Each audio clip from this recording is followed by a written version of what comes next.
Welcome everyone to South Huron Council's regular council meeting, July 13th, 2026, 6 p.m.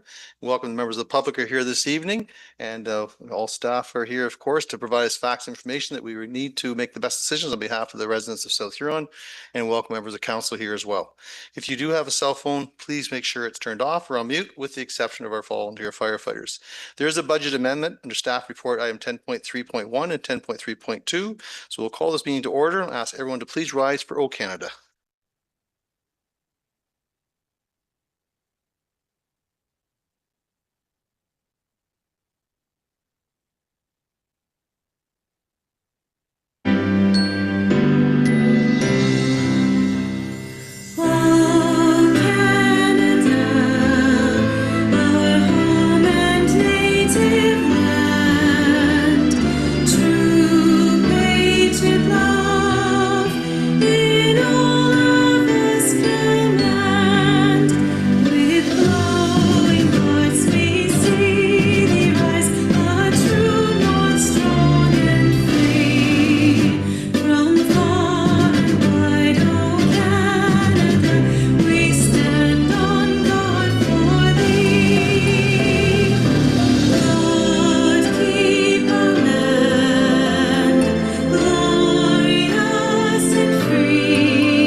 And welcome everyone. We'll begin our meeting with our land acknowledgement. As we gather, we are reminded that the municipality of South Huron is situated on Treaty 29 land that is steeped in rich Indigenous history and home to First Nations, Inuit, and Métis people today.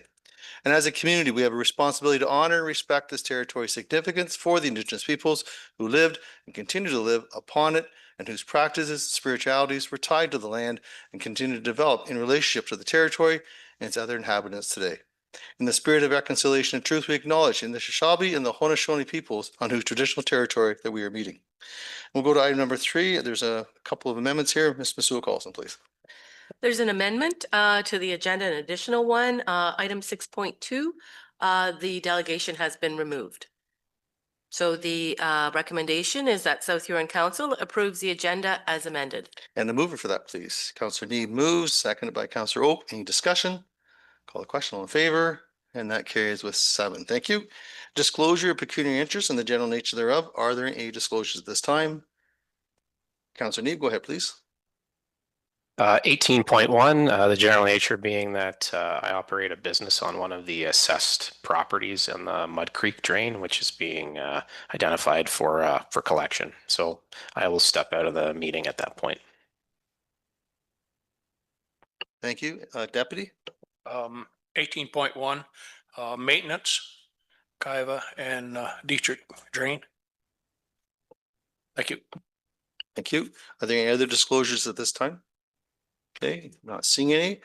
We will move on to presentations, which we are none. We have number 6.1 for our delegation from Bruce Power, and we're ready for that. And Madam Clerk, whenever you're ready. Welcome, Maggie. Hello. Whenever you're ready, we're good to go. Sure. Sorry, let me just see how to share my screen here. We can see it. We just can't see your presentation yet, but I think our staff's working to try to help you with that. Yep. Okay. And we can see it now. Perfect. All right. So I will just start off with land acknowledgement. Bruce Power site, we are situated on Saugeen Ojibwe Nation territory, and we are committed to engagement and collaborations with Indigenous nations and communities that we work with, including Saugeen Ojibwe Nation, Métis Nation of Ontario, and Historic Saugeen Métis. This includes ongoing operations as well as while we're exploring Bruce C. All right, so why we are here today, over the last several years, Ontario's forecasted an increase in electricity demand due to electrification, population growth, data centers, and so forth. The most recent annual planning outlook forecasted an increase of demand about 65% by 2050. And some forecasts are a little bit higher, some are a little bit lower, but the main point being is we're going to need a lot more electricity in the coming decades. And so about a year ago now, the Ontario Ministry of Energy came out with the Energy for Generations, which was a long-term roadmap that looks at Ontario's energy needs and plans it out for the next several decades. So Bruce Power played a central role in that. A big part of that was our life extension MCR program, refurbishing units 3 to 8 between now and 2033. We've completed 2 of our refurbishments on time, on budget. We also are at the same time looking to increase the output from our existing units through Project 2030. So increasing from approximately 6,500 megawatts to 7,000 for the early 2030s, which in itself is equivalent to adding another unit to our site.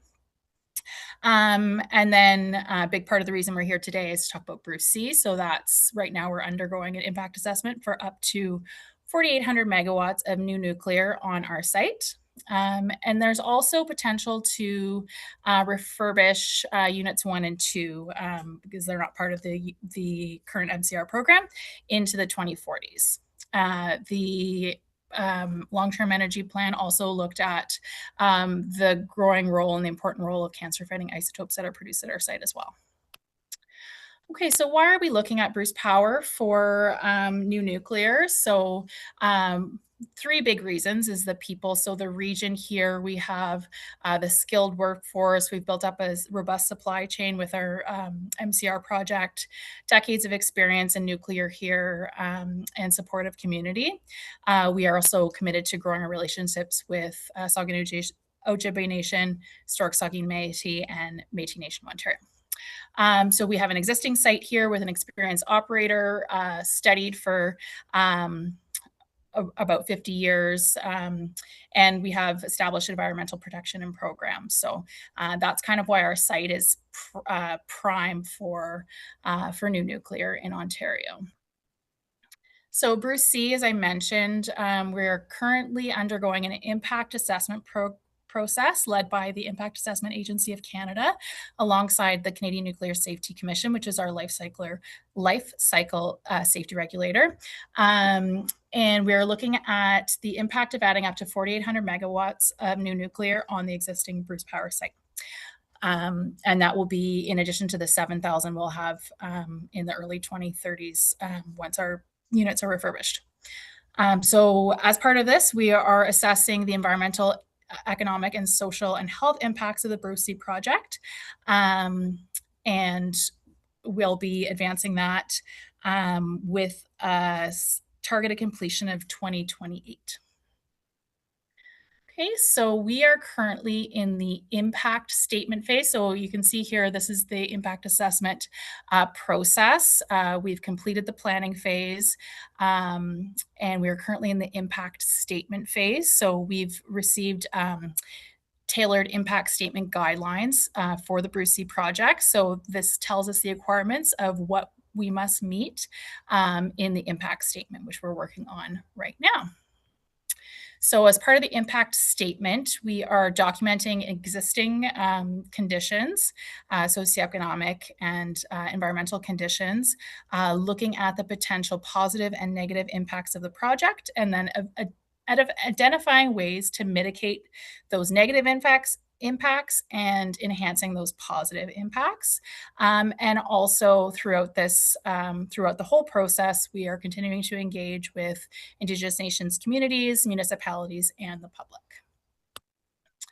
So as I mentioned, right now, we are continuing to collect socioeconomic, cultural, archaeological, and environmental data to supplement the baseline existing conditions. And then we're looking at effects assessments to draft our impact statement sections right now. And then in tandem with the impact assessment, the Ontario government announced support for the next phase of pre-development work. So that includes things, ongoing readiness activities like technology selection, workforce and commercial planning, estimating the cost of site preparation, and community readiness and Indigenous engagement. So this work will continue in parallel with the impact assessment that's already underway, just looking at that next phase of readiness. So as part of that fund that we received from the Ontario government, we have launched a regional municipal readiness assessment fund. So for communities and counties in Grey Bruce and Huron, it's an application-based fund. It's a $1 million fund, and we are taking applications until August 1st, where the intent of this fund is to provide resources for readiness activities, readiness planning. So any sort of studies that would be required for a Bruce C project. So it increased growth in your communities. So things like transportation infrastructure, housing, land development, labor and workforce development, and any sort of social infrastructure.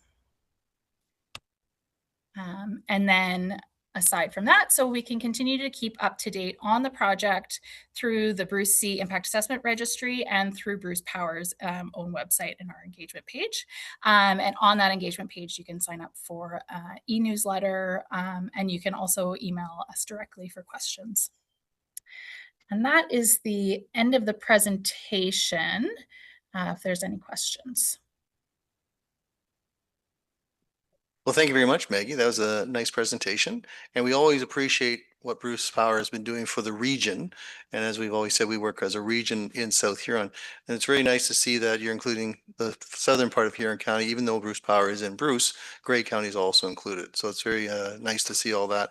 And we have a great relationship with James Cognac and others there. So, and we're always in communication with them and attending different events as well. Any comments from members of council in the presentation and what's available? Not seeing any. Done a great job, Maggie. Appreciate all your time. All right, thank you. You bet. Take care. Bye-bye. Bye-bye. Ms. Masood Carlson. The South Huron Council receives a delegation from Bruce Power regarding the Bruce C project update and the Bruce Power Regional Municipal Readiness Assessment Fund as presented by Maggie Tiemann. And a mover for that, please. Deputy Mayor moves, second by Councillor Neeb. Any discussion? Call the question. All in favor? And that carries with 7. Thank you. And item 6.2, as we know, is not proceeding tonight. So those that are there for that about the Mud Creek municipal drain delegation, you're free to leave or you're welcome to stay as well, but they won't be proceeding tonight. And we move on to this item number 7, which is public meeting, which there is none. And we go to number 8.1. That South Huron Council adopts the minutes of the public and regular council meeting of June 15th, 2026 as printed and circulated. And a mover for that, please. Moved by Councillor Neeb, second by Councillor Dietrich. Any discussion? Call the question. All in favor? That carries with 7. Thank you. And next item, please.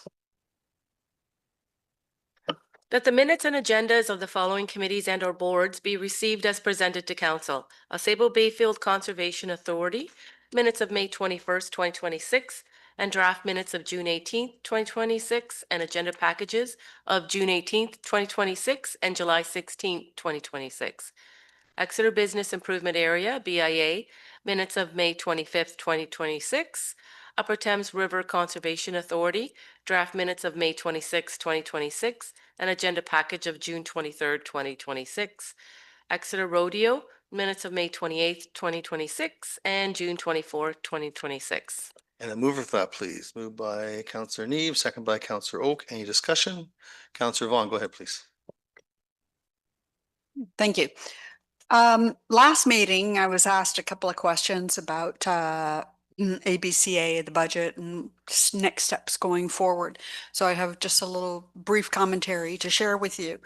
The board met on June 18th, as you can see here, and so one of the items that was discussed was the existing makeup of the board of directors.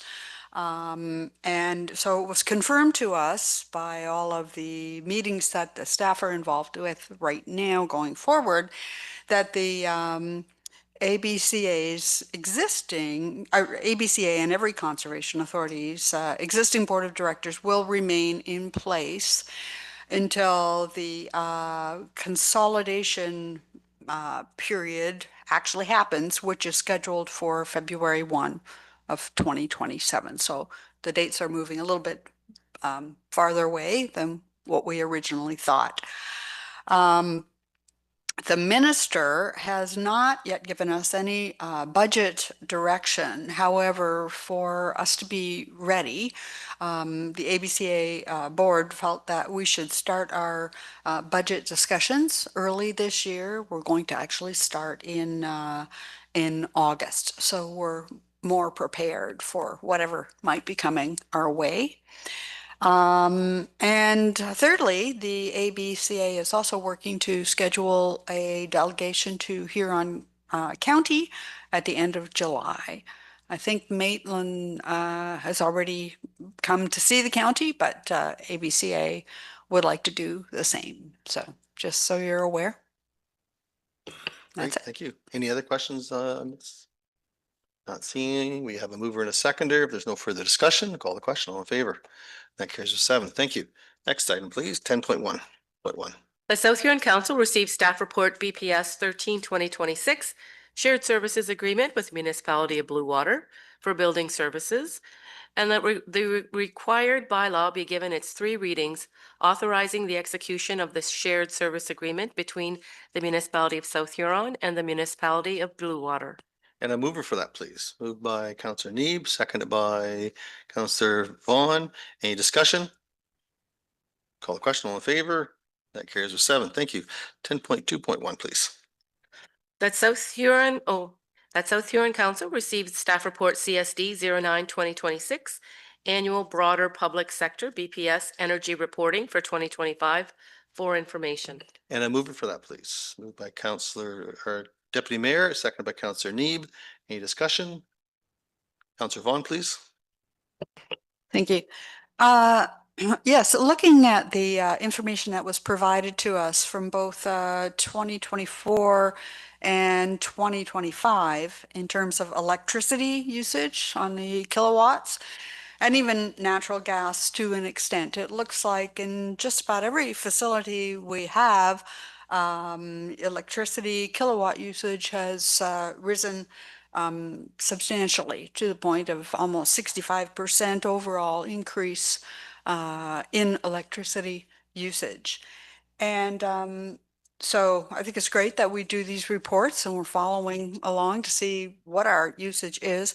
But I just wondered if the CAO might tell us about some of the plans that we have for the future about addressing energy consumption. Ms. Masuka-Olson. Through the mayor, I know council has approved a lot of upgrades, and we are looking at doing a review for the 2027 budget of the energy. The finance group is doing that, and I know environmental services is as well looking into it. Okay. Thank you. Any other questions at all? Okay, we have a mover and a seconder. If there's no further discussion, call the question. All in favor? Carries with 7. Thank you. Next item, please. The South Huron Council received staff report Fire 05/2026, fire service ladder agreement with Lambton Shores, and the council approved the ladder service agreement with Lambton Shores, and that the bylaw be brought back for the required 3 readings. And a mover for that, please. Councillor Oak moves, seconded by Councillor Neeb. Any discussion? Call the question. All in favor? And that carries with 5. Thank you. Next item, please.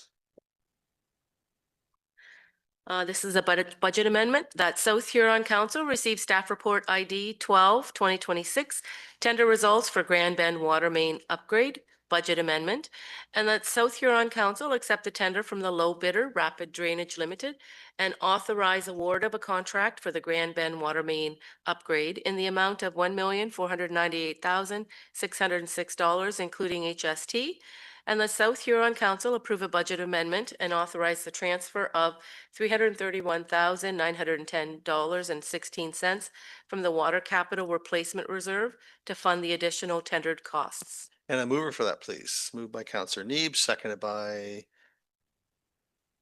Counselor Oak. Any discussion? Deputy, go ahead, please. Thank you. I'd just like to, if I get an explanation on why we're so far over the actual price. There's 330,000, almost $332,000 over what our budget. Okay, who'd like to take that? Mr. Giverson, go ahead, please. Yes, through you, Mayor Finch.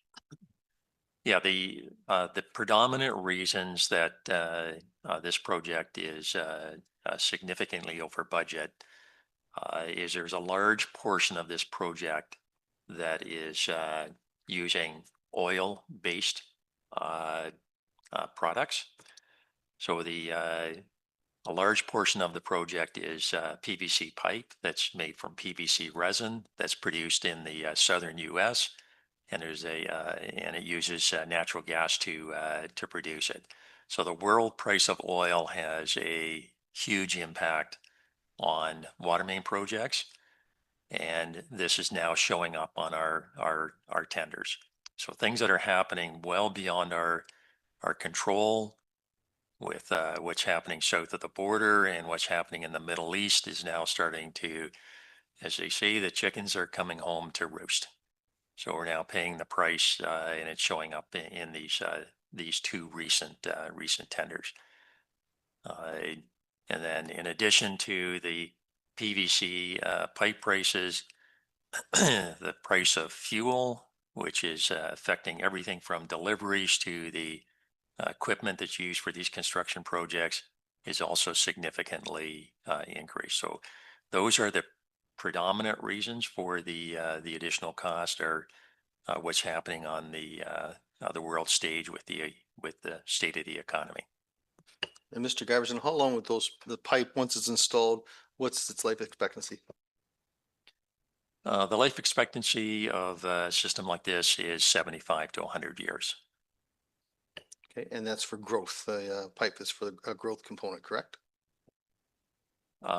This is a growth related project. It was originally proposed several years ago to allow for industrial employment related development in the former Grand Bend Airport property.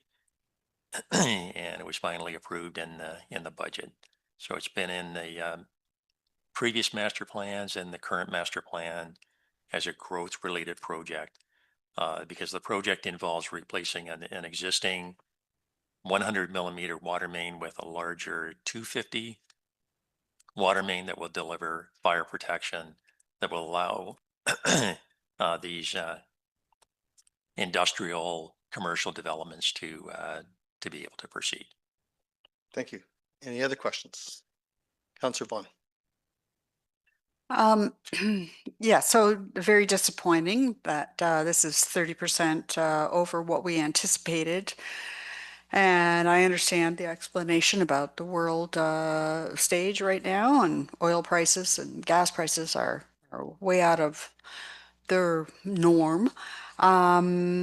So I'm just wondering if this is a project that we've deferred it before, if we aren't better off to defer this until next year, given this war likely won't go on forever and prices with gas do tend to fluctuate from year to year. Okay, thank you. Any other questions at this time? Okay, not seeing any. Councillor Oak. Yeah, thank you, Mayor. Yeah, so I guess to Councillor Vaughn's question is, my thought as well was, what are the implications if we were to delay this and retender it in 2027? You know, what are the implications to that, in light of this, and in light that today, based on the report, our water capital replacement reserve, isn't there, or we might have to forego some projects into 27, and which are more important, the ones that we're doing it for 27 that we're pushing, or this one, I guess. So there's a few questions there, but just wondering, somebody would like to comment on that. So I don't think Mr. Giverson has a crystal ball, but Mr. Giverson, would you like to take a shot at that? Or Ms. Masu Coulson? Through the mayor, I can start with this one. There is a project like on a site plan that has come through to council already that is relying on this upgrade, which council has been advised of from before. So that is one of the big implications that we have at this point. Mr. Giverson, go ahead, please. Through you, Mayor Finch. So there are several implications, as our CAO has pointed out. There is a commercial development that's already approved and working its way to occupancy. And the design of that site plan is based on obtaining fire protection from an upgraded system on Grand Band Line. So you basically imperil that development.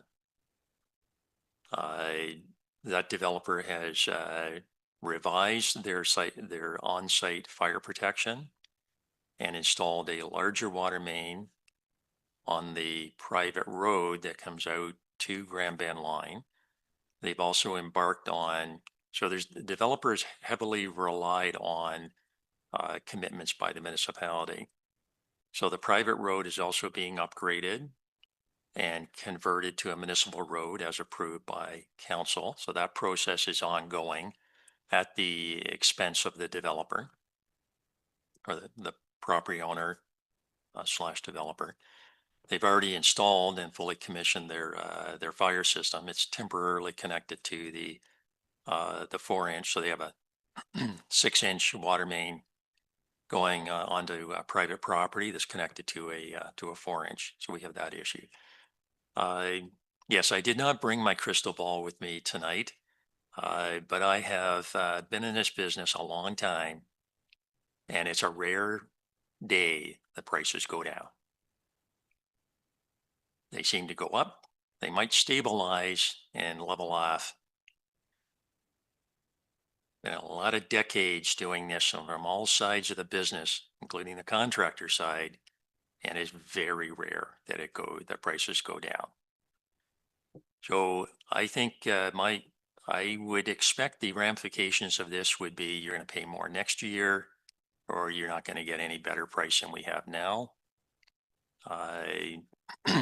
And we got some serious issues to work out with the site plan that's been approved. Thank you, Mr. Giverson. And again, we do not know what the world is going to look like in a year from now. The price of oil could stay up for decades or 10 years or 2 years. We don't know. So anyways, any other questions at this time? Councillor Oak. Yeah, just one, and thank you for the answer there.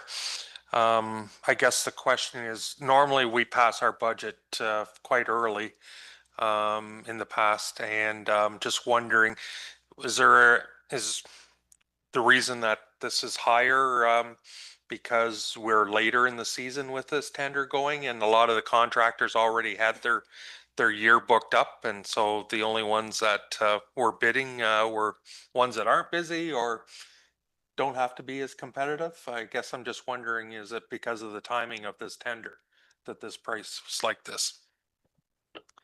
Through you, Mayor Finch, that is definitely impacts the pricing. So we have 2 projects tonight that both are tendered late, and it's a well-known fact that If these tenders can be prepared and are out on the street in January, February, you will get the best pricing. So we are later in the season, so that does have an effect. You'll also notice the two contractors who bid on this project are both directional drilling contractors. So all the contractors who do the installations by open cut, they all passed on the project. So a later tender has reduced the competition and does have that kind of effect. So Councillor Oak, you are quite correct in that respect. I didn't answer the question about the impact on the budget. So we are already looking at the 27 capital projects and we will make adjustments as necessary. By that time, we'll also know the final standing of some current projects of which there has been substantial savings. So if council recalls the Main Street South project, at the time of tender on the water main side, there was $175,000 savings at the time of tender. And that project's gone extremely well. It's ahead of schedule. So we're anticipating that we will realize those savings. We won't know until we get later in the project. And there is also the Gore Road project. For all the fun we've had out there, it's significantly under their savings on that project as well, in the magnitude of in excess of this additional funds. In the report, you notice that there is over $100,000 of contingency money there as well. So this isn't straight guaranteed that we will be spending the additional 300,000. There is contingency in there if something goes wrong. So there is an allowance in there, that money that may not be spent. So the financial side has been thoroughly reviewed, and we're quite comfortable that both the budget impacts and savings on projects, that this project will be easy to manage financially. Thank you. Any other questions at all? Councillor McLeod-Hagan. If this was approved tonight, when would this project be starting?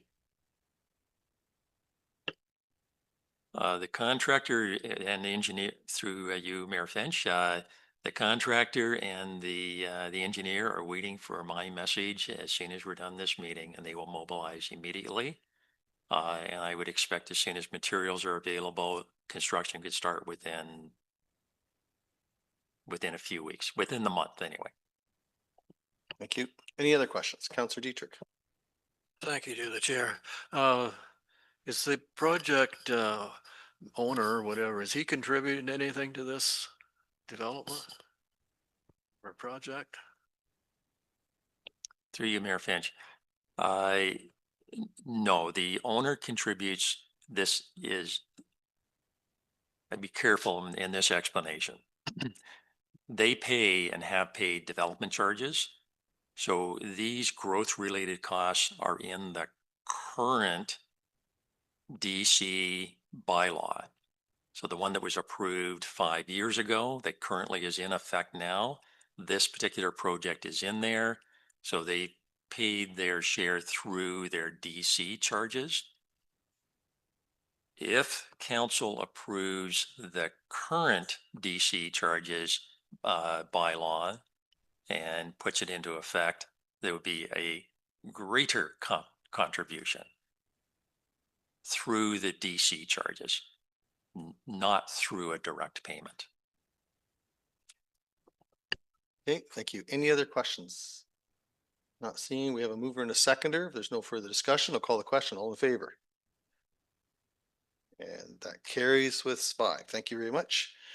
Next item, please. 10.3.2. South Huron Council received staff report ID 13/2026, tender results for Thames Road West Force Main budget amendment, and that South Huron Council accept the tender from the low bidder, Rapid Drainage Limited, and authorize award of a contract for the Thames Road West Force Main in the amount of $304,602.57, including HST. And that South Huron Council approve a budget amendment and authorize the transfer of $73,843.25 from the Sewer Capital Replacement Reserve to fund the additional tendered costs. And a mover for that, please. Moved by Councillor Neeb, seconded by Councillor Oak. Any discussion? Councillor Vaughn, please.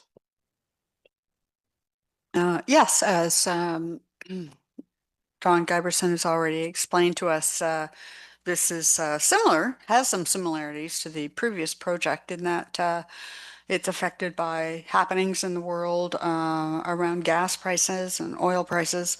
Also, too, the tender was a little bit later than we normally send out.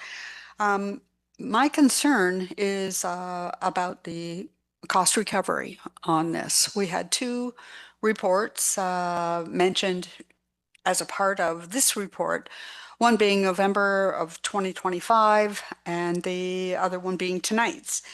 And anyway, in those reports was commentary that there are properties along the Thames Road that would benefit. There's 8 properties that would benefit from this, and that it is implied, I guess, in those two reports that those 8 properties would be paying for this particular project by a capital cost recovery bylaw, which might be prepared in the basis of what we've passed for capital cost recoveries in the past.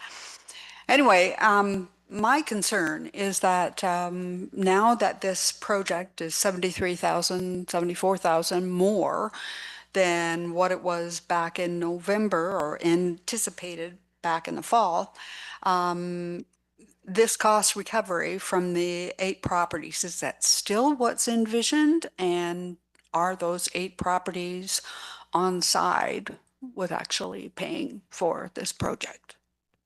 Okay, who would like to take that? Mr. Sue Carlson, please. Through the mayor, at the November 17th, 2025 meeting, council did also pass a mandatory approval for a mandatory connection bylaw. So what that means is the all of those that are going to be the cost recovery through that cost recovery bylaw will also eventually all pay through the mandatory connection bylaw. Now, for council's comfort level, could add to the resolution or make an amendment just to confirm that these costs, these additional costs, be included in the cost recovery bylaw. And then that covers that all of those costs are included in the cost recovery bylaw, and then the mandatory connection as well will come after that. Okay, Councillor Vaughn. Can I make such a recommendation for the amendment? Absolutely. Madam Clerk, whenever you're ready.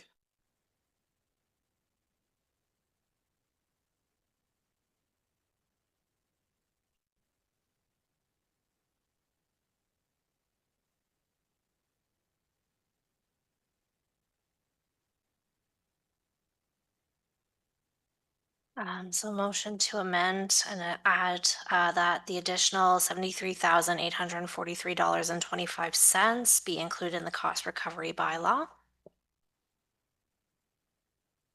So moved. Oh, sorry, Councilor McLeod-Haggett seconds that. Any discussion on that amendment? Okay, so Councilor Neeb, you have a question? I don't have a question. I just have more of a comment. I think this is incredibly positive that we're able to extend the sewer so that we're able to provide an increasing amount of employment lands.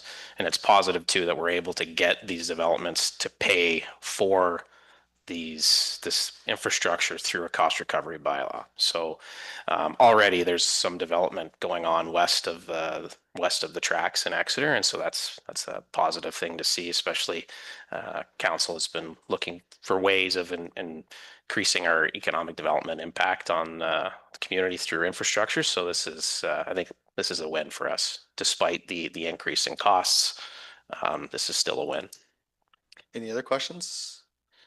Turn to Madam Clerk, if she could just read that full motion and we can go from there.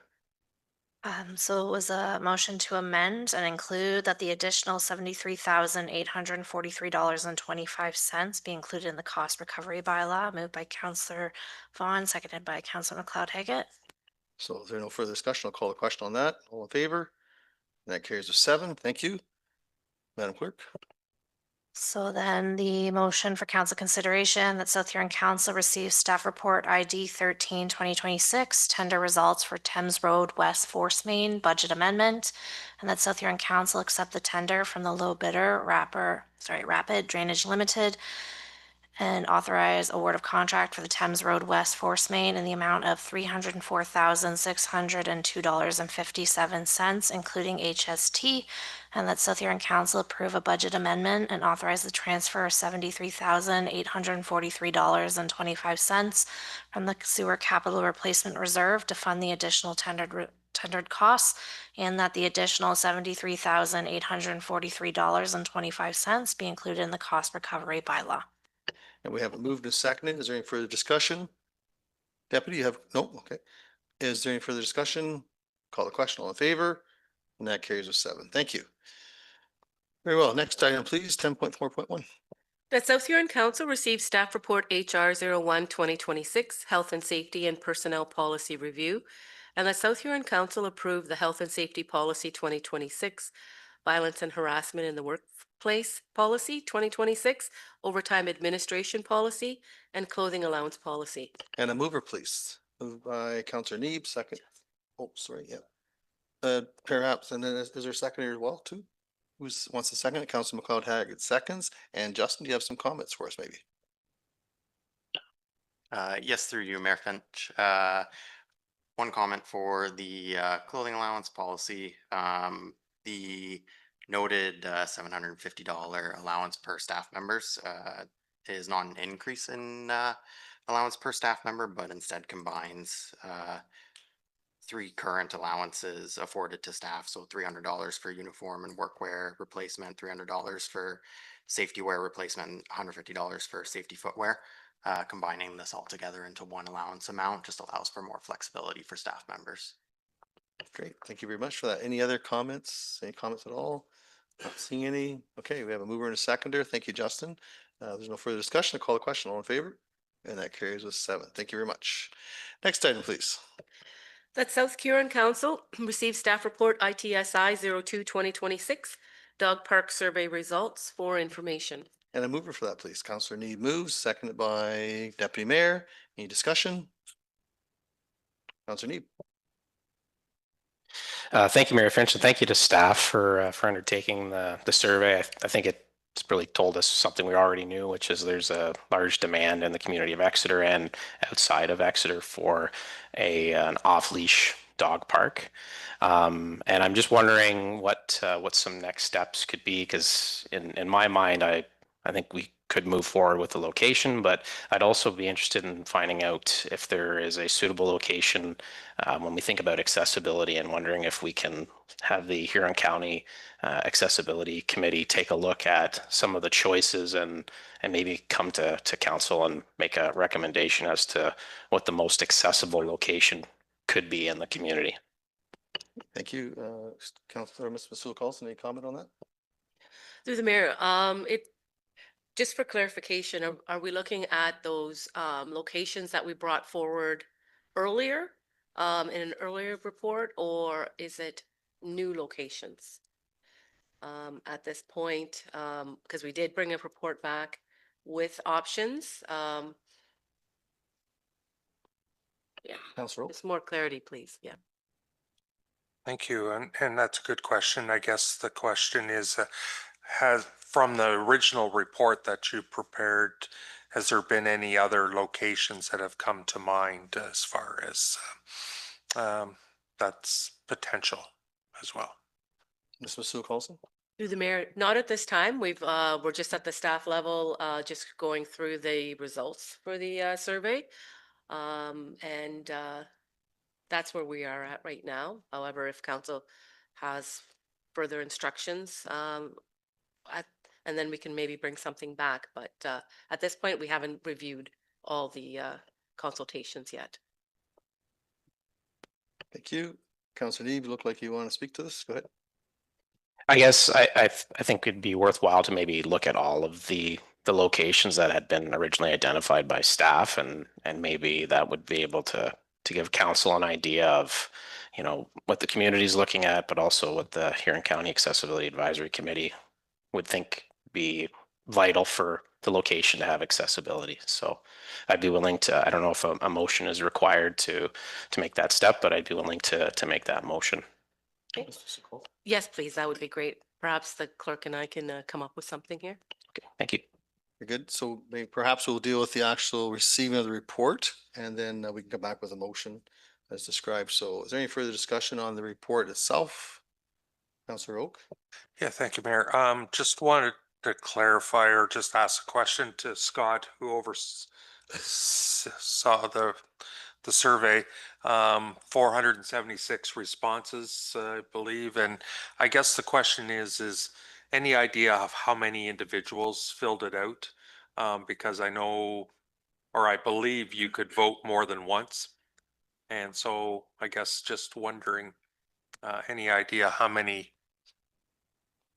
people filled it out? Yeah, through you, Mr. Mayor. Great question. Basically, Councilor Oak, you're trying to determine potential bias in the survey. So let me just quickly run through this anonymous open public survey method, talk about the pros and cons and how you should treat this information. So basically, it's an online survey that anybody can participate in. It's barrier-free by design. It's inexpensive for the municipality to operate, and it's really easy for the public to use. So those are the pros. The cons are this method is subject to risk of manipulation, right? If it's open and anonymous, then the same person could try to skew the results by submitting multiple times. Now, unfortunately, our system really isn't able to collect that much information. And so I can't say definitively how many people participated. But what I can say is with the information that was collected, I can try and do some testing. So by pairing the browser information with repeated answer patterns, I can try to guess. And so when I do that kind of calculation, I find that maybe 8% of responses might be duplicates of the 476, but it happened on both the yes and the no side of things. And so the net result doesn't really move the needle. So to answer your question, it's possible, it's probably likely, but I don't see much evidence that it changes the results either way. Thank you. Any other questions at this time? Councillor Dietrich. Thank you to the chair. I like this section here where it says, how likely are you to contribute financially towards the creation of a dog park, either by donation or sponsorship? And they got a very likely 0. It's very interesting. Just want to draw that to your attention. Thank you. Okay, thank you. Any other discussion at this time? So we'll receive this report.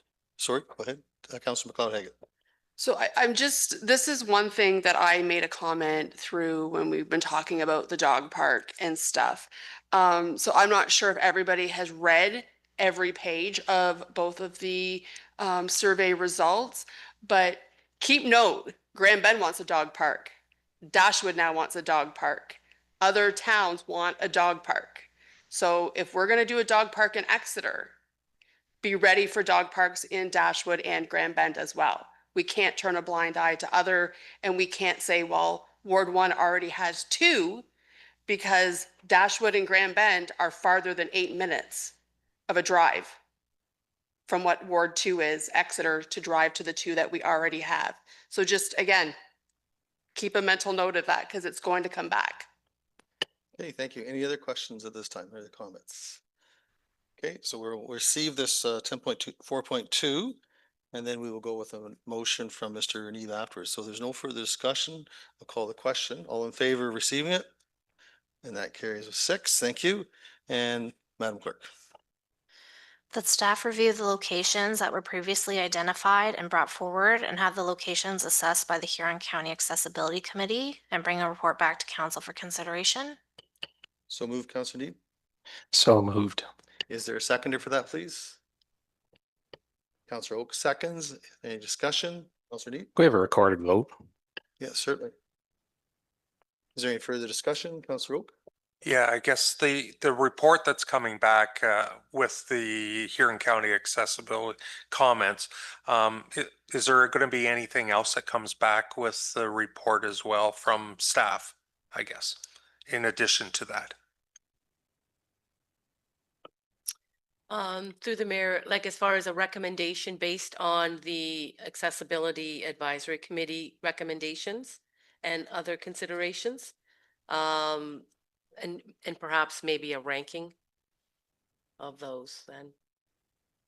If we want to add that to the resolution, then just to make so we're all sure that it's clear. Councillor Neeb, you're nodding. Go ahead. And yeah, I was just thinking also, maybe the cost of each location, because there might be some locations where the cost isn't as much as other locations as well. Mr. Coulson. And I can consider we can put in updated costs because it could be that pretty well any location could be possible depending on the upgrades. Right? So if the Accessibility Advisory Committee recommends certain upgrades, then that would change the costs. So that's a little more difficult to so at the end of the day, then it'll probably come back to the location. Okay, so do we need to do a friendly amendment or anything? Or Councillor Neeb, what's your comments? Yeah, I'm okay with a friendly amendment to include rankings and maybe just an updated cost. But if it does involve going down the rabbit hole a little bit with major upgrades, then I think maybe not getting the actual assessed cost, but just an idea of an impact of what that would be instead of going down that far down the rabbit hole. Councillor Oak, you seconded it. You're agreeable to that? We'll wait for Madam Clerk to prepare something and we'll have a recorded vote.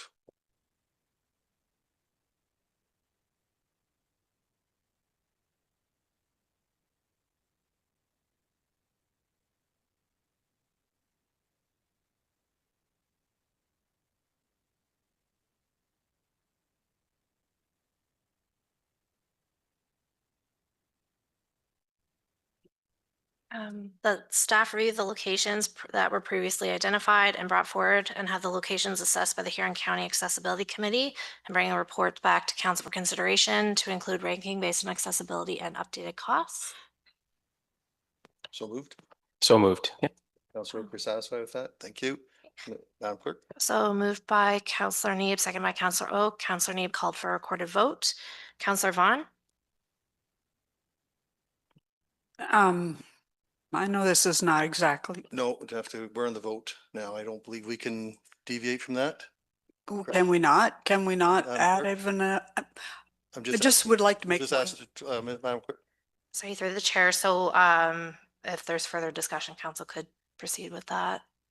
Is it further discussion, Councillor Vaughn? It is, I think it Okay. is. Then go ahead, yeah. Okay, so the other thought that's going through my mind and I think needs to be discussed is, are we also intending to vote at our next report? We've been looking at this for a while and I'm just wondering, more information, that's good. It's always good to have more information. But are we actually going to also have a recommendation in that next report that actually asks us to vote on whether we want to proceed with the information that we have? I believe once the information, we'll go through this vote here first to see where we go. And then when the report, if this is approved, then the report will come back. And at that point, we would make a decision at that point. Well, I don't know if that's going to be included in the motion. That's why I'm asking the question, because right now we've just got another report for information. It sounds as though the motion on the table is another report for information. And I'm just asking when we're going to be prepared to make a decision.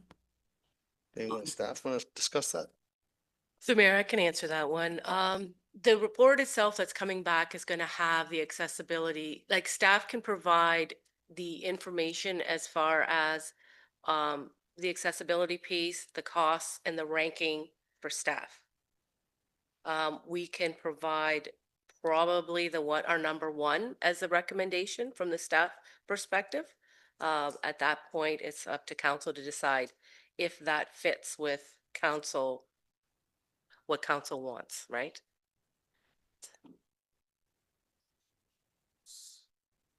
Go ahead, Councillor Vaughn, then Councillor Oak. I was just going to say, okay, we might as well ask Mr. Oak. Councillor Oak. So basically, the way I understand it, it'd just be an information report coming back next time with a recommendation. It'll be a two-part recommendation coming, like there'll be a report for information and a recommendation from staff as a ranking number one. A ranking of number one based on the accessibility and the costing, because those are the directions that we had. Okay, so we'll proceed with the recorded vote here in a moment.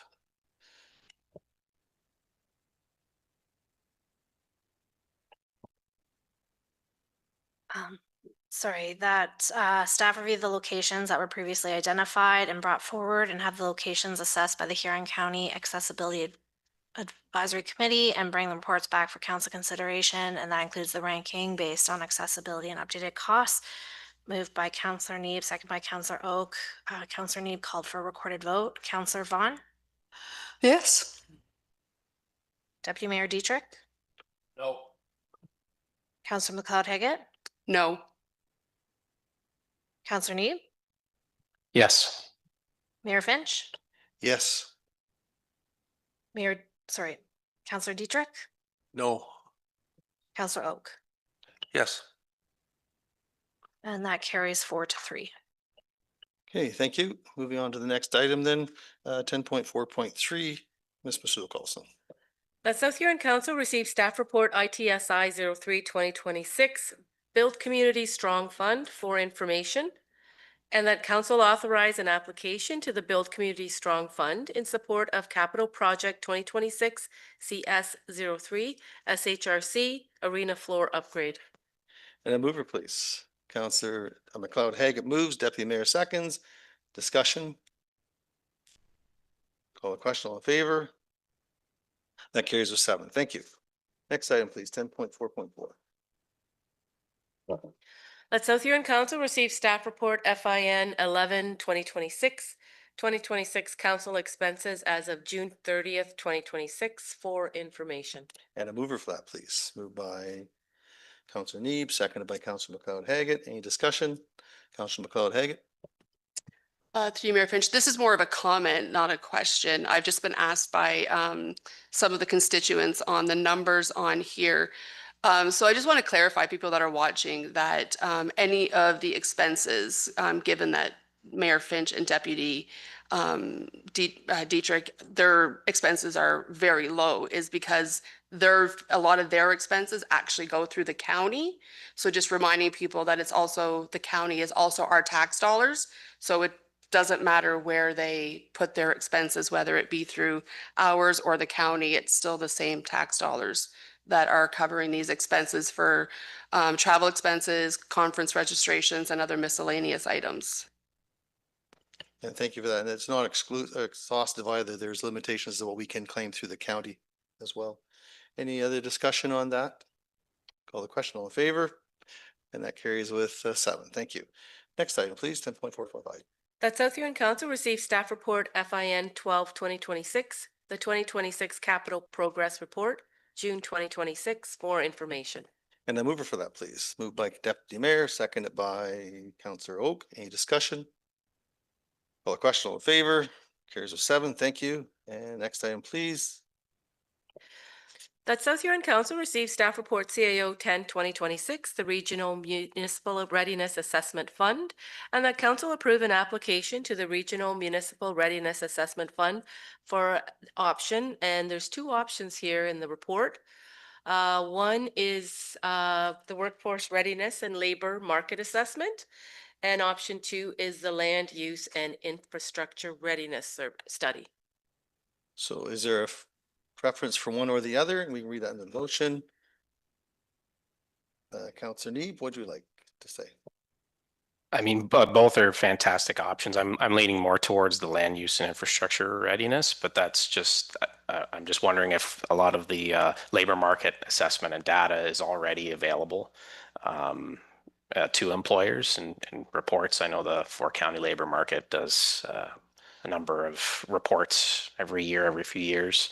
So I'm just wondering if that would be a duplication, whereas the land use and infrastructure readiness, we definitely could use that to for London Road South and other projects. So that's what I'm leaning towards, but I'm open to suggestions from other council members as well. So option number two then is what you're looking at? That's correct. Okay, so we'll go with that unless there's some other reference. Okay, Councillor Oak. I just had a question. So they list a few other eligible ideas, right? Other than just those two, right? And I guess it's just a question, can any of this be combined with our CIP program somehow? Through the mayor, do you mean if this assessment fund can be combined with our CIP? Not to my knowledge, it's a separate assessment fund. Yeah, not to my knowledge. Okay. No. Okay, so Councillor McLeod-Haggett.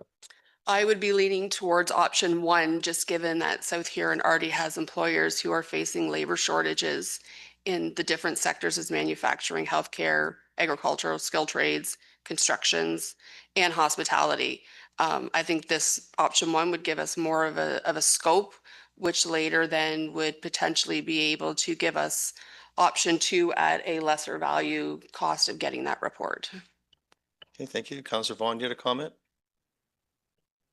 Yes, I was going to support option number two, because I do think we have an awful lot of planning to work through in the southern part of Exeter. Okay, thank you. And Councillor Neeb, your option two, is that correct? Yep, that's correct. Okay, is there any further discussion, option one or two? If not, we'll go with option number two at this point for the motion and see where it goes. Okay, so do you make that motion, Councillor Neeb, for option one or option two, sorry? Yeah, that's correct. I'll make a motion for option two. Okay, and a seconder for option two, Deputy Mayor seconds that. Thank you. Is there any further discussion on option two? If not, I'll have the clerk read that out. So that South Huron Council receives staff report CAO 10 2026 Regional Municipal Readiness Assessment Fund, and council approve an application to the Regional Municipal Readiness Assessment Fund for option two. So moved and seconded. Is there any further discussion? Call the question, all in favor, and that carries with 7. Thank you.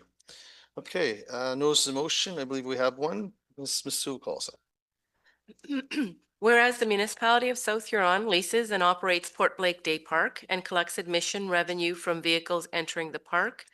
And whereas significant amounts of garbage and litter are being left on the beach area adjacent to Port Blake Day Park, particularly following weekends, holidays, and peak use periods, including Canada Day. And whereas the public does not generally distinguish between the lands leased and operated by the municipality of South Huron and the adjacent beach area, and instead associates the overall condition of the site with the municipality. And whereas visible litter and garbage negatively affect the visitor experience, the appearance and reputation of Port Blake, and the municipality's commitment to environmental stewardship. And whereas Port Blake functions as a tourism destination, and council recognizes that cleanup and maintenance are part of the operating responsibilities associated with a revenue-generating public facility. Now, therefore, be it resolved that council directs staff to implement daily litter collection and cleanup at Port Blake Beach for the remainder of the 2026 season as soon as operationally feasible, subject to confirmation of operational, legal, lease, and insurance requirements. And Be it further resolved that staff be authorized to undertake such cleanup using available municipal staff resources and/or to hire seasonal students or temporary staff as administratively appropriate. And be it further resolved that where staff determine that cleanup of the beach area cannot proceed in whole or in part due to legal, insurance, health and safety, or operational constraints, staff be directed to implement such alternative mitigation measures as may be available within the municipality's authority, including a one-time cleanup of the beach, signage, receptacles, public education, and coordination with the landowner. So moved, Counselor Vaughn. So moved. Thank you. Is there a seconder? Counselor McLeod Haggett seconds. Is there a discussion on this? Counselor Dietrich, please. Thank you to the chair. My question is there enough gate receipts to cover this expense? Okay, do we have a staff report on that perhaps? That is unknown at this time. Once we go through everything, we have to, if this proceeds and the motion becomes passed, then we will look into that and then bring something back. That would probably be one of the reasons that we'd be coming back and saying at this point, we can't do it until we get further council authorization. Right. Counselor Neep.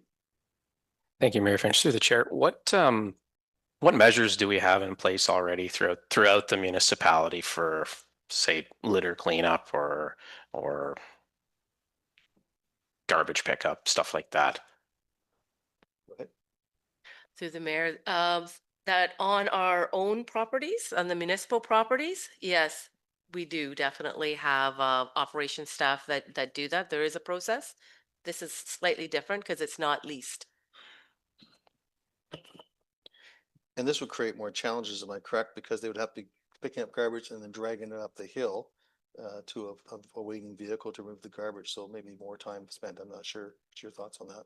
Through the mayor, that is one of the operational considerations that we're going to look at, how that will work and ensure that it's health and safety is considered as well. Those are the things that we will be reviewing. Deputy? Thank you. I guess my concern is, and I've been there a few times, is the access to the beach itself. When you try to go down those stairs, well, they're not stairs, they're rubber tires. Unless we're going to spend a lot of money getting access down there, I just, I can't see moving forward with this. Thank you. Thank you. Any other questions? Counselor Vaughn? Yeah, I put the motion forward, so I'd like to talk to it a little bit.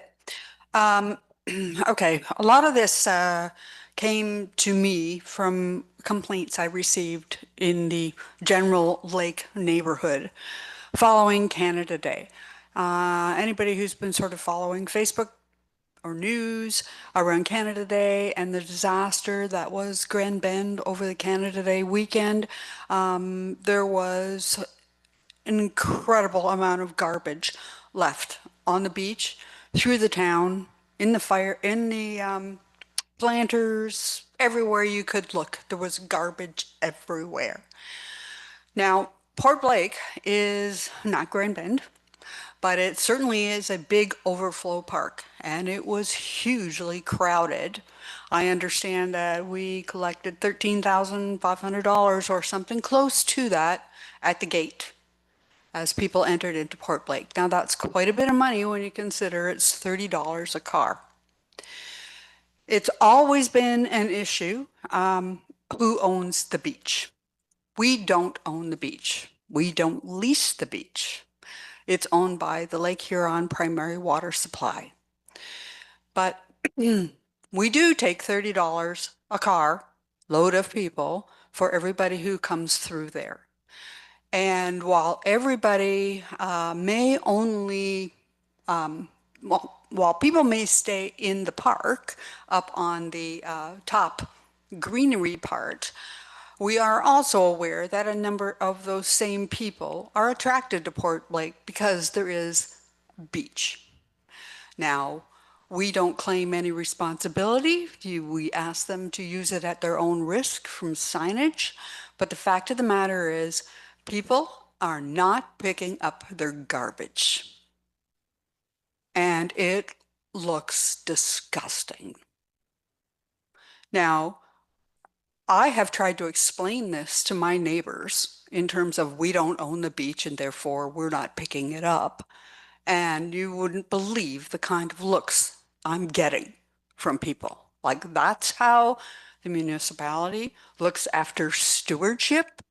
If you really don't want to have any responsibility, is the pushback that I get about cleaning up litter from people you allow to come into Port Blake, then close the access to the beach. Because all you're doing is you're allowing people to go down and create a litter situation, allowing the lake to pick up that litter, distribute it all through the downward wave rush to Grand Bend, to Sarnia, to every point in between. And it's not environmentally friendly.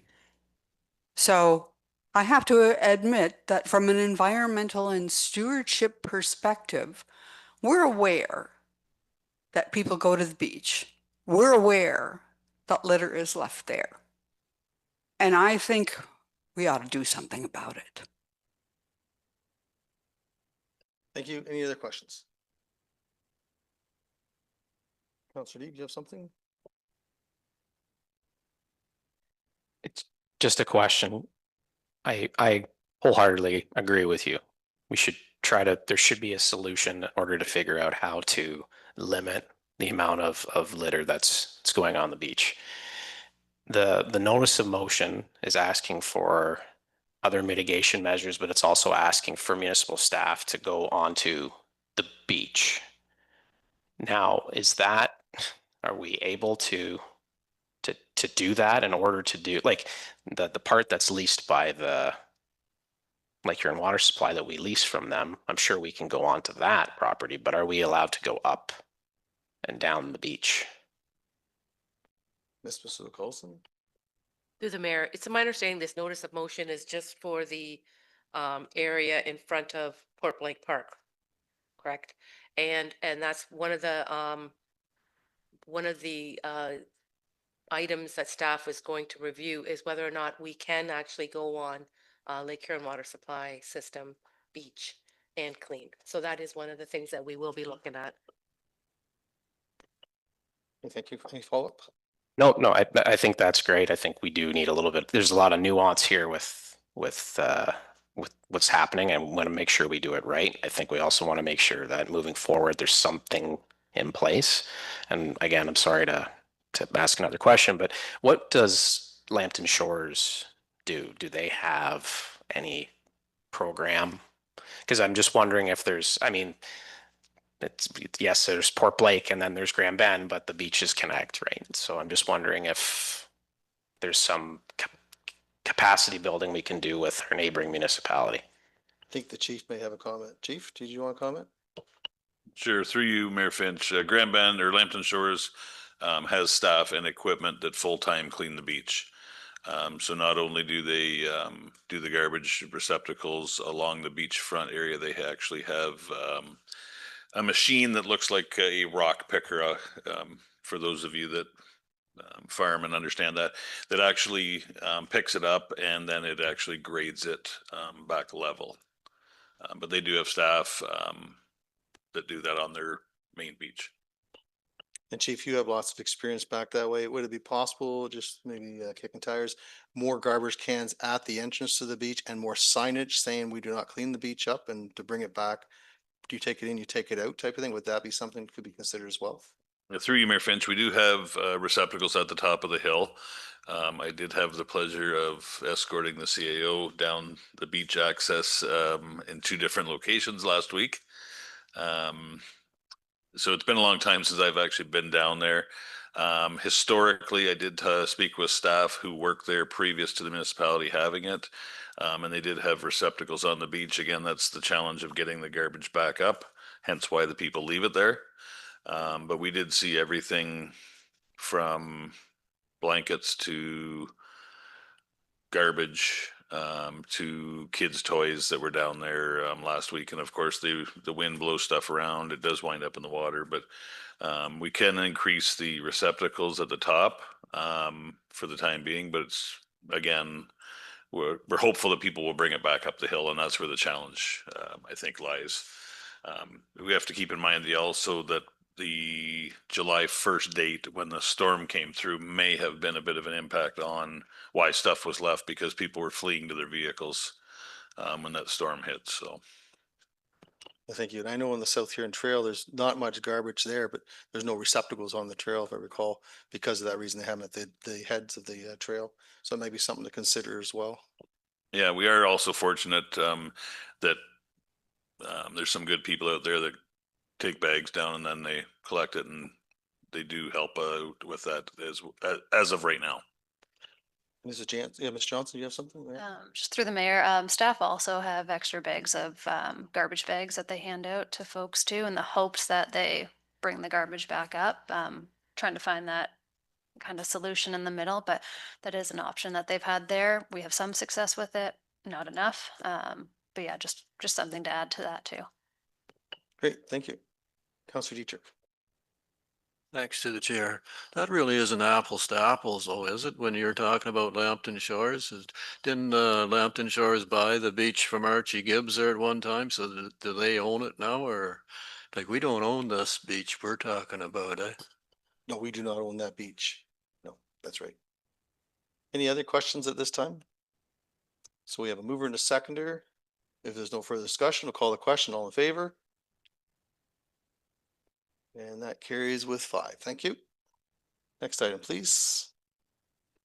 Go to 12.1. Let South Huron Council set a committee of the whole regarding the procedural bylaw and committees of council on Wednesday, August 12th, 2026 at 4 p.m.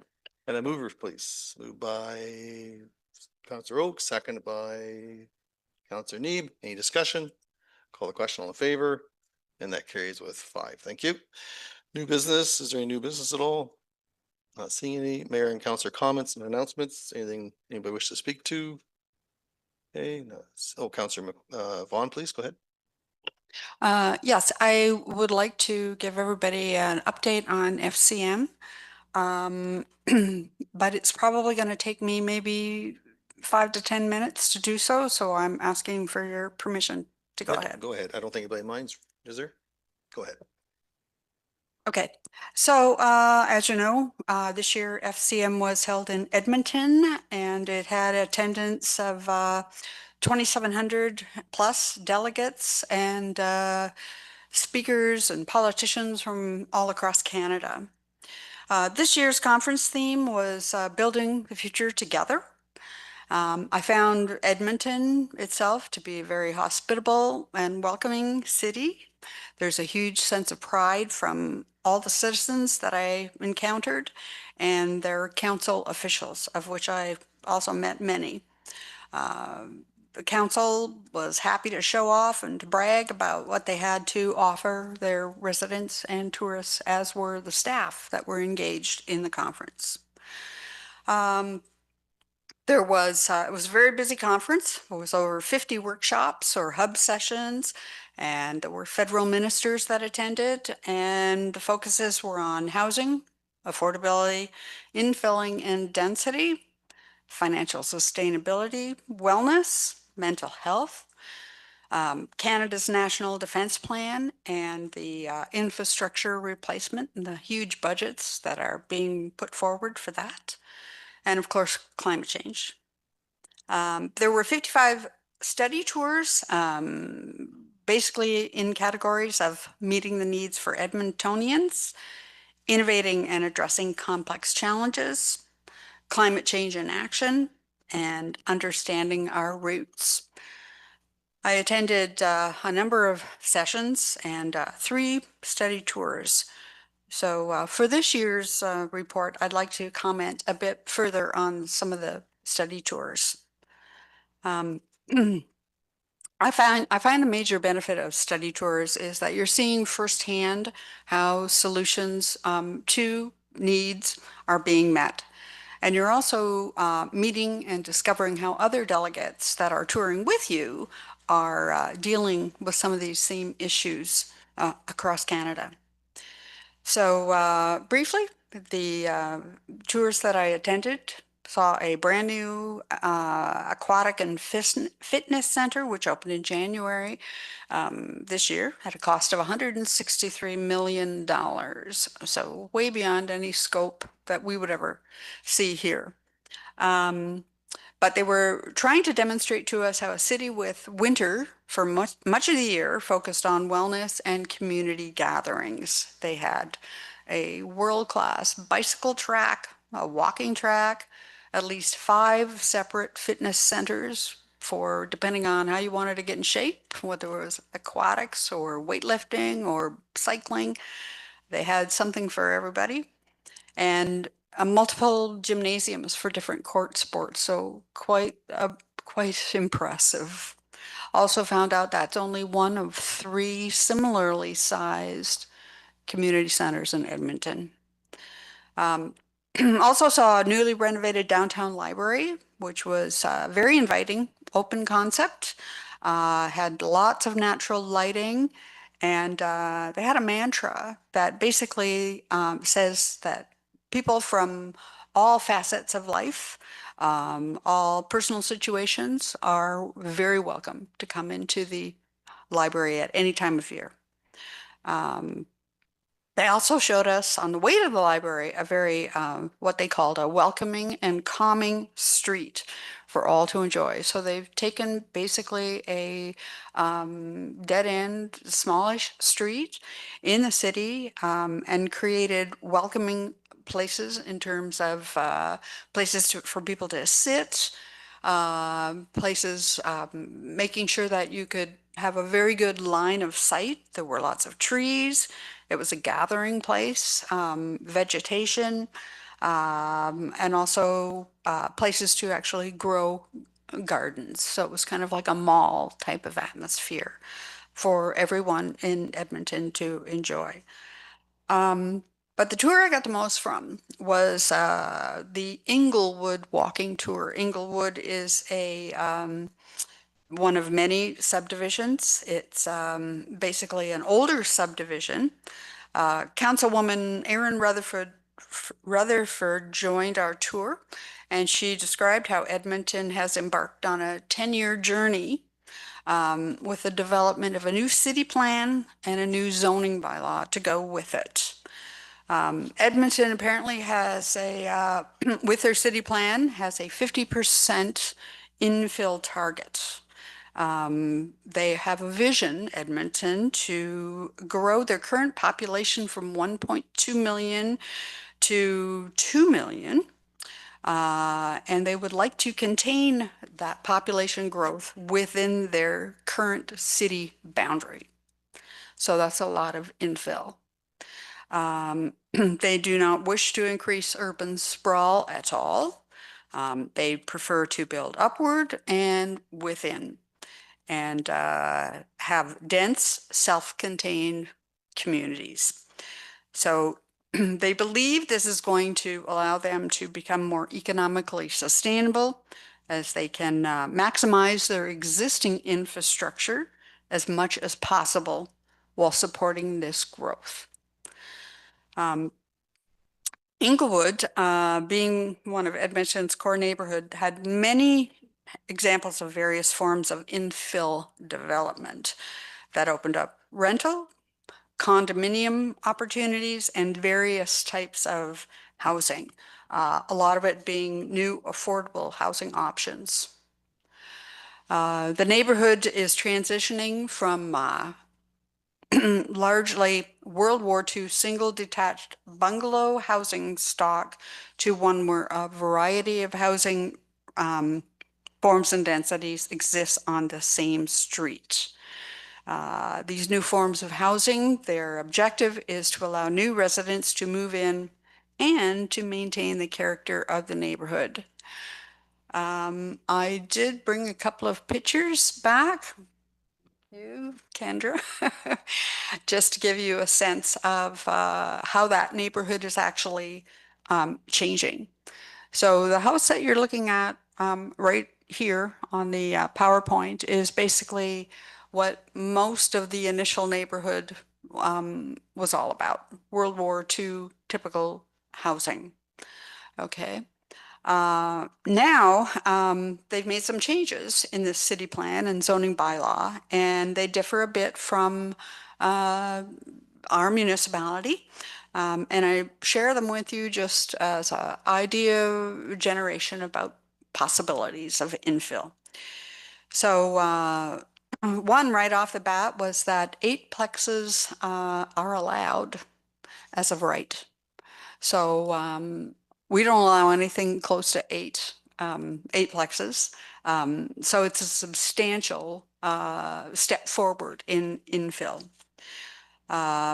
Because these are larger buildings that are going to be coming right next to smaller buildings, they have done an awful lot of work towards building facade design regulations to reduce the perceived mass of the buildings, to break up their appearance, to make them look more like they fit into the neighborhood.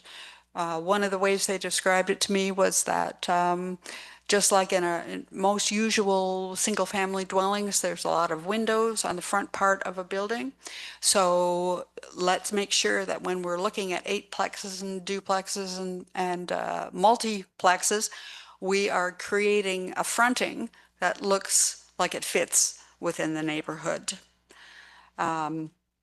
There's also detail and attention paid to the finishing materials that are going on here to have them similar to what's going on in the neighborhood. They're trying out new drainage techniques, alternatives to grass on lawn. Maybe if you, Kendra, if you could flip to, yes. So you can see here where they're doing different things, bringing in more shrubberies as opposed to just lawns. They're also, in through their zoning bylaw, introducing more incentives to preserve the existing trees because they have a lot of old growth in the neighborhood, and to create new enhancements for landscape buffers along property lines. So there's an awful lot of attention being paid to trees and the environment. Where developments, actually, the on the left-hand side here, I just want to point out that one particular place, I think it's a 8-plex, although you can only see kind of 4 in the front. We actually had a woman stick her head out of one of the middle windows and ask what we were all doing there on the curb. And she was thrilled to know so many people from all across Canada were there to look at where she actually lived and called home. Basically gave a testimonial right on the street that this was a great place to live, a great neighborhood. And they really all enjoyed how they were all, there was a much more dense feeling of neighborhood within the community. So where developments are contemplated that contain more than 8 units, and there was some discussion around 12 plexes that have been approved as well. They have also introduced amenity space, which is basically a 7.5 cubic meter being required for each unit, which can be through passive parkland, rooftop settings, or even community facilities right within the complex. But these are larger complexes. I'm showing this picture here because on the right-hand side, you can see where there's not so much in the form of windows. And they presented this to us as if we had it to do over again, we would make this look a little more like the neighborhood. But this was as they were transitioning. They've also introduced a new tax rate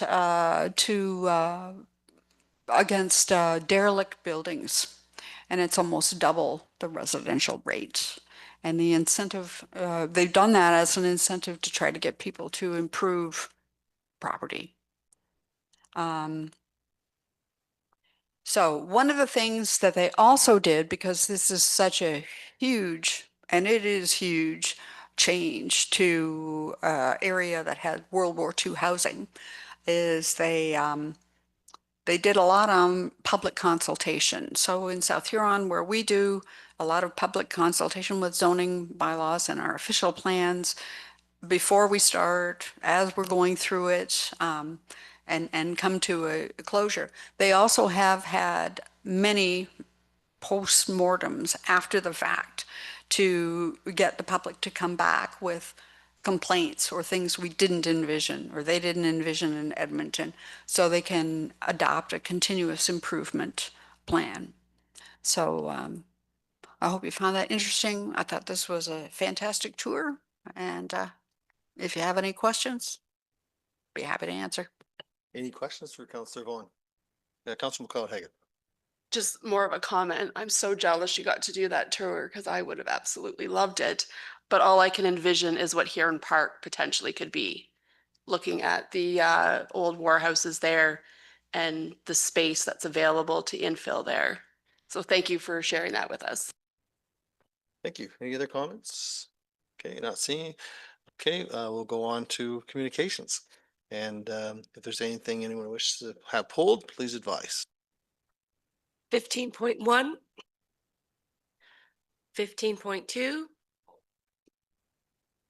15.3, We'll pull that. 15.4, 15.5, 15.6, 15.7, 15.8, Oh, 15.9, Pull, 15.10, pull, 15.11,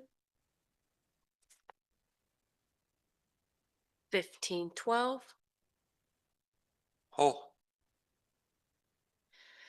15.13, 15.14,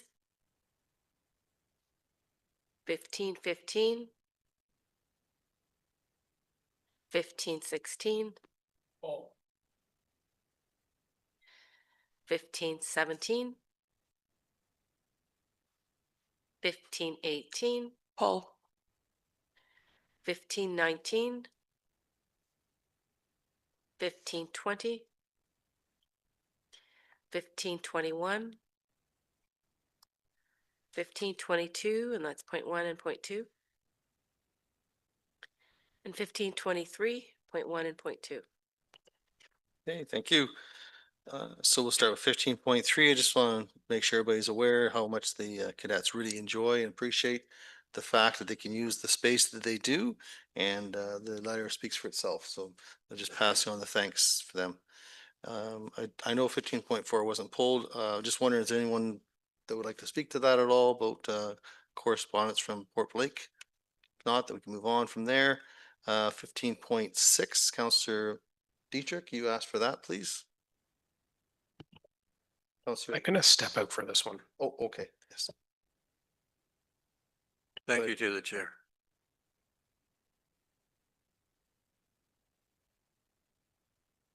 But this time I'm not too sure where we're at. Like, North Middlesex hasn't really come up with the final, engineer's report.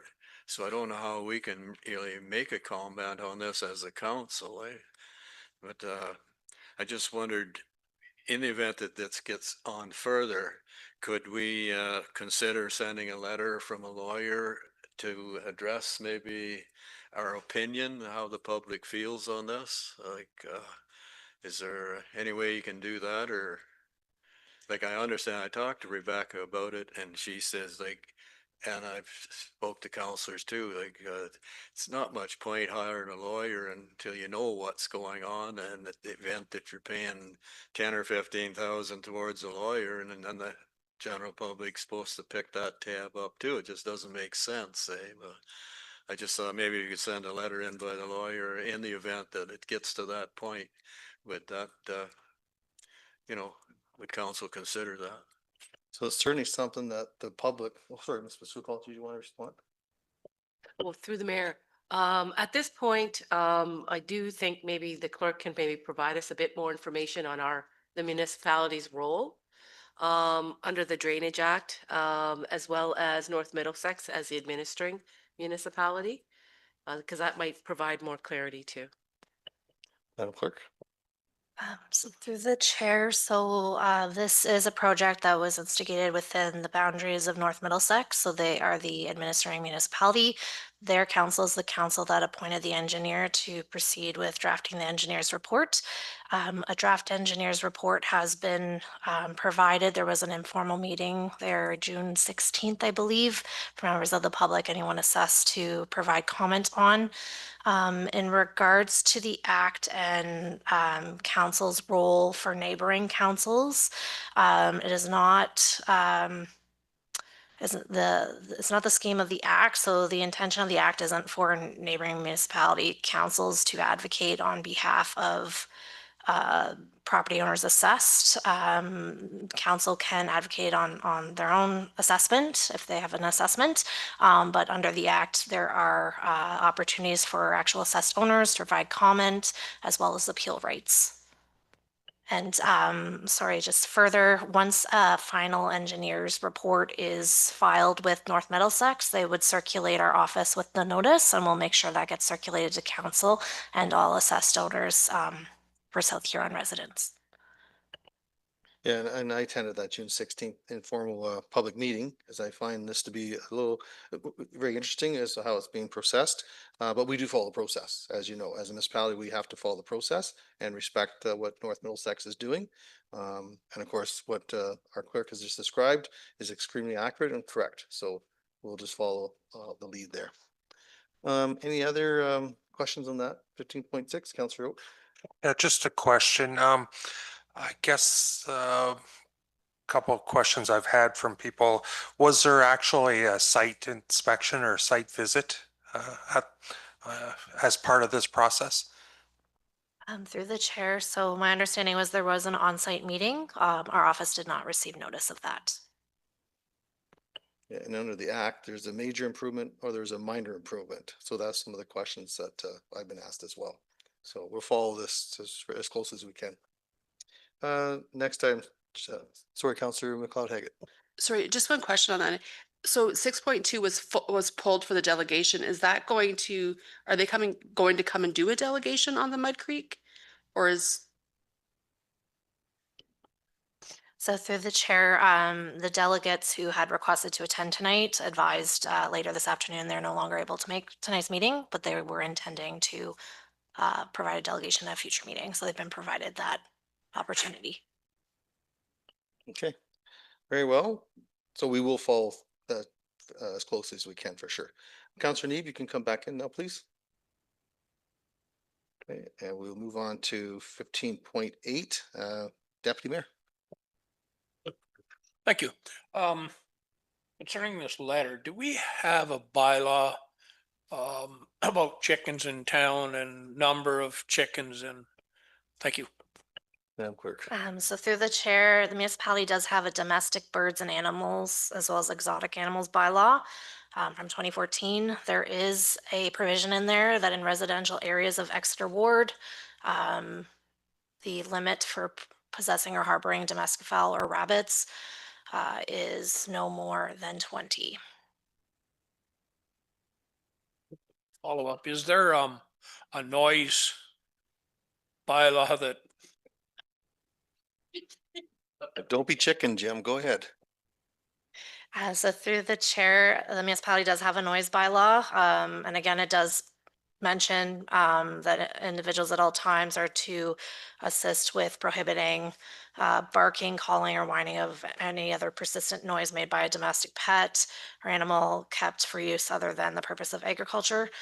The noise bylaw for enforcing that, the bylaw officer does go out and is based on their interpretation of excessive noise, things like that. So there are no fines associated with the noise bylaw. So for enforcement purposes, it can be tricky, but it is within the noise bylaw that individuals are to make sure their domestic pets or animals kept for that use are to refrain from making persistent noise. Comments? Nothing further? Okay, thank you. Any other comments in regards to that? Okay, we'll move right along. 15.9, Councillor McLeod Haggett. Yes, through you, Mayor Finch, I would just ask that council support the request of the BIA providing these swim passes for the kid venture that the BIA manager is putting on. Okay, I'll look to our clerk to provide that motion. So that South Huron Council approve the request of the BIA for 2 family swim pool passes. So moved, Councillor McLeod Haggett. So moved. Seconder, Councillor Oak seconds. Any discussion? Call the question. All in favor? Carries with 7. Thank you. Next item, 15.10, Councillor McLeod Haggett. Through you, Mayor Finch. So I read through this and I'm not sure if it'll be Rebecca or Dawn that can answer this. I'm confused on where he is saying that there would be like an overlap double charging of development charges. Or has anyone had further conversations with Mr. De Jong about this and how it would work? Who would like to take that? Ms. Calls. Through the mayor, we did have conversations with him previously, and it's a Tina's actually on here, and she could probably provide a bit more information. But I will start with there is a difference between the trunk sewer extension, as there was it was a component to service their lands, right? And there was actual recovery bylaw that was agreed to between the municipality and the developer. And that is different. That's an oversizing servicing agreement. And under that agreement, they tried and agreed to fund the project upfront, and then municipality proposing to recover the costs from there. From a DC perspective, though, these costs cannot be covered through the DC for that because they're covered through the oversizing agreement. However, that project was not included in the DCs that are proposed. So, Tina, I don't know if you have more information to add. Yeah, so through the chair, I'll completely agree with what Rebecca has just said, where the costs for the projects that have been included in the DC are not being recovered from any other alternative source, specifically to avoid double charging for the same capital. Okay, thank you very much. Any other questions? Well, we have Tina on the line here.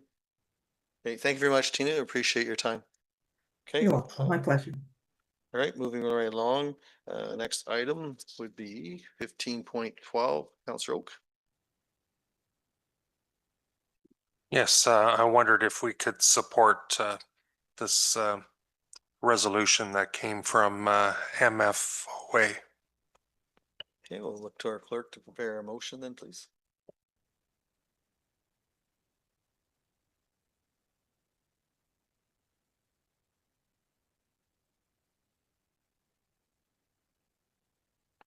That South Huron Council support the correspondence and proposed resolution from Municipal Finance Officers Association of Ontario on June 25th, 2026 regarding making permanent the doubling of Ontario Community Infrastructure Fund, OCIF, that's scheduled to end after 2026. And that the resolution be circulated to the Minister of Municipal Affairs and Housing, Minister of Finance, as well as municipalities within within Ontario. So move, Councillor Oak. And so moved, as well as maybe to Minister Thompson as well. And to include MPP Thompson as well. So moved by Councillor Oak. Is there a second for that? Deputy Mayor seconds. Is there any further discussion? Call the question. All in favor? That carries with 7. Thank you. Next item, 15.16, Deputy Mayor, please. Yeah, I'd like to support this. I think it's time we got our tax assessment cycle up and running again. It's been quite a number of years, so I would like to support this. So I don't know whether we need a motion for that, or I would make that motion. Very well, and I'll just wait for our Madam Clerk to prepare that. that South Huron Council support the resolution of North Stormont dated June 23rd, 2026. And that is in regards to call to return to property tax reassessment cycle, and that the supporting resolution and originating correspondence be circulated to the Premier, Minister of Finance, Association of Municipalities of Ontario, as well as Roma, MPAC, and all municipalities within Ontario, and MPP Thompson. So moved, Deputy. Yes, and could we add the Western Wardens Caucus also? Yes. And yes, I would make that motion. Thank you. Is there a seconder for that? Second by Counselor Neeb. Is there any further discussion? Call the question. All in favor? And that carries with 7. Thank you.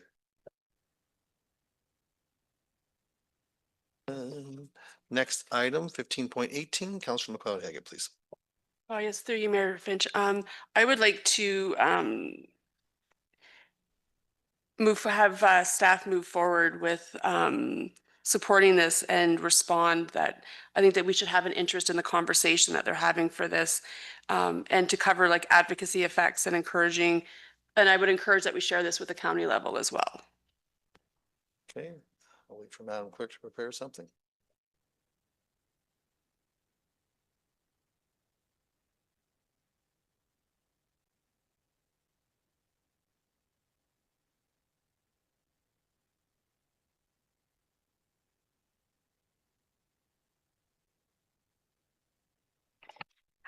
That South Huron Council supports the town of Penetanguishine's resolution regarding heads and beds payment in lieu of taxes program for municipal collaboration, and direct staff to participate in the municipal collaboration, and that a copy of the correspondence be forwarded on to Huron County Council for consideration. So moved, Counselor McLeod-Haggett. So moved. Is there a seconder for this? Seconded by Deputy Mayor. Is there any further discussion? Call the question. All in favor? That carries with 7. Thank you. Ms. Masuo-Carlson, recommendation, please. That South Huron Council receive communication items not otherwise dealt with. And a mover for that, please. Moved by Counselor Neeb, seconded by Counselor Dietrich. Any discussion? Call the question. All in favor? Carries with 7. Thank you. There's no closed session, therefore we do not report from closed session. And we move from that to bylaws. 18.1, please. Would you stand by? Mr. Neeb has a conflict for 18.1. And so is Deputy Mayor too. Yep. Thank you. That's right.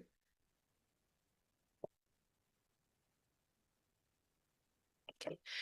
The South Huron Council gives first, second, third, and final reading to bylaw 40/2026, being a bylaw to collect costs for maintenance and repair of municipal drains in the municipality of South Huron. And a mover for that, please. Moved by Counselor McLeod-Haggett, second by Counselor Oak. Any discussion? Call the question. All in favor? And that carries with 5. Thank you. And you can come back in, gentlemen, if you can see me there.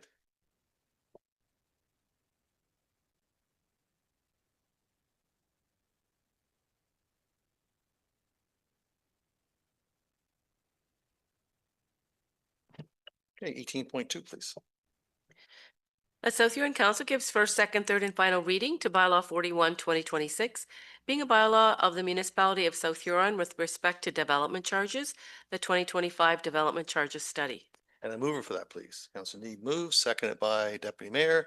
Any discussion? Oh, sorry.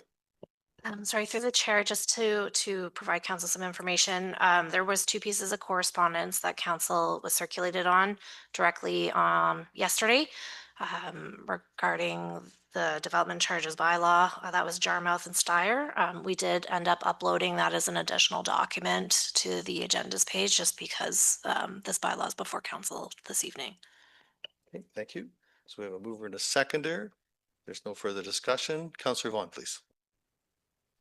Yeah, I just wanted to make a comment.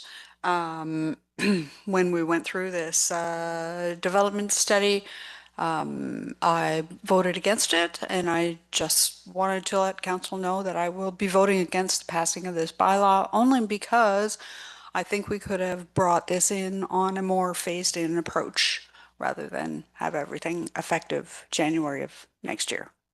Thank you. Okay, thank you. Any further discussion? Counselor Oak. Thank you, Mayor. I'd just like to agree with Councillor Vaughn with the same comments. Thank you. Okay, thank you. Is there any further discussion? Okay, not seeing any. We have a mover and a seconder. If there's no further discussion, I'll call the question. All in favor? And that carries with 5. Thank you very much. Next item, 18.3. The South Huron Council gives the first, second, third, and final reading to bylaw 42, 2026, being a bylaw to adopt an advertisement and sponsorship program. And I move for that, please. Moved by Councillor Neeb, second by Councillor McLeod Haggett. Any discussion? Call the question. All in favor? And that carries with 7. Thank you. 18.4. The South Huron Council gives first, second, third, and final reading to bylaw 43, 2026, being a bylaw to designate a community improvement project area for the municipality of South Huron. And a mover, please, for that. Councillor Neeb moves, seconded by Councillor McLeod Haggett. Any discussion? Call the question. All in favor? Carries with 7. Thank you. 18.5. The South Huron Council gives first, second, third, and final reading to bylaw 44, 2026, being a bylaw to adopt a community improvement plan for the community improvement project area of the municipality of South Huron. And a mover for that, please. Councillor Oak moves, seconded by Councillor Neeb. Any discussion? Councillor Neeb, you have a question? Just a comment. I think this is positive. The one thing that I like about the community improvement plan that's been put in front of council is that it's for the entire municipality and it covers all aspects of, rural and agricultural areas, but also the more urban areas. And so I think this is a positive way that council can invest in local businesses and with, it's not a lot of money, but it is something to help spur on economic development. So I'm pretty excited that it's been 10 years, I think, or maybe even more in the making and in order to build up this fund. And so this is positive. So thank you to staff for their work on this. Great, thank you. So we have a mover and a seconder. If there's no further discussion, I'll call the question. All in favor? And that carries with 7. Thank you. 18.6, please. That South Huron Council gives first, second, third, and final reading to bylaw 45, 2025, being a bylaw to adopt an agreement with the municipality of Bluewater to share building department officials. And a mover, moved by Deputy Mayor, second by Councillor Neeb. Any discussion? Call the question. All in favor? That carries with 7. Thank you. 18.7. The South Huron Council gives first, second, third, and final reading to bylaw 46, 2026, being a bylaw to amend bylaw 84, 2021, a bylaw to appoint a chief building official, building officials, and inspectors pursuant to the Building Code Act. And a mover, please. Moved by Deputy Mayor, seconded by Councillor McLeod Haggett. Any discussion? Call the question. All in favor? That carries with 7. Thank you. 18.8, please. The South Huron Council gives first, second, third, and final reading to bylaw 47, 2026, being a bylaw to amend bylaw 69, 2018 of the municipality of South Huron for lands described as part lot 1244, registered plan 22R 6798, part 1, plan 376, Exeter, in the municipality of South Huron. And a mover, please, for that. Moved by Councillor Neeb, seconded by Councillor Oak. Any discussion? Call the question. All in favor? And that carries with 7. Thank you. Next one, please. The South Huron Council gives first, second, third, and final reading to bylaw 48, 2026, being a bylaw to amend bylaw 69, 2018 of the municipality of South Huron for lands described as Lot 18, Concession 8, Stephen Ward, in the municipality of South Huron. And a mover for that, please. Moved by Councillor Neeb, second by Councillor Oak. Any discussion? Call the question. All in favor? And that carries with 7. 18.10, please. That South Huron Council gives first, second, third, and final reading to bylaw 49, 2026, being a bylaw to amend Schedule H to bylaw 77, 2025, being a bylaw to establish, ratify, and impose fees and charges for goods and services provided by the municipality of South Huron. And a mover for that, please. Moved by Councillor Neeb, seconded by Councillor Dietrich. Any discussion? Call the question. All in favor? That carries with 7. Thank you. 19. That South Huron Council gives first, second, third, and final reading to bylaw 50, 2026, being a bylaw to confirm matters addressed at the July 13th, 2026 public and regular council meetings. And a mover, please. Moved by Councillor Neeb, seconded by Councillor Dietrich. Any discussion? Call the question. All in favor? Carries with 7. Thank you. And finally. The South Huron Council hereby adjourn at 7:53 p.m. to meet again on August 10th, 2026 at 6 p.m. or at the call of the chair. Is it possible Deputy Mayor will move that? And seconded by Councillor Neeb. Is there no discussion? Call the question. All in favor? That carries with 7. Thank you.